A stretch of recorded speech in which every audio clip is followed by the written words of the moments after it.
invadir a sua privacidade, pois é que entre nós já existe uma cumplicidade que é bem maior do que um simples compromisso.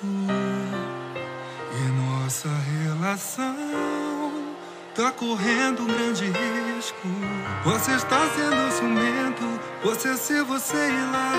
Esse jeito dele te olhar, essa coisa dele te ligar, e você atende cheia de sorrisos.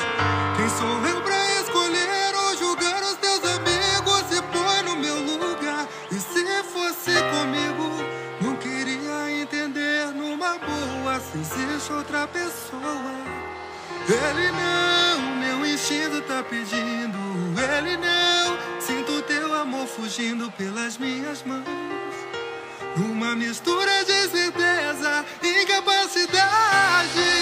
Ele não, confiança se conquista. Ele não, é só mais um oportunista de plantão, querendo destruir a nossa felicidade.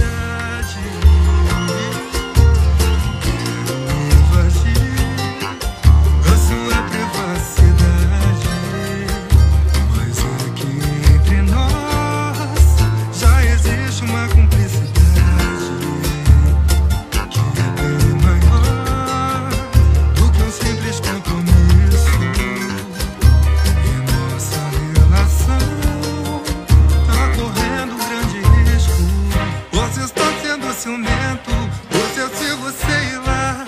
E esse jeito dele te olhar, e essa coisa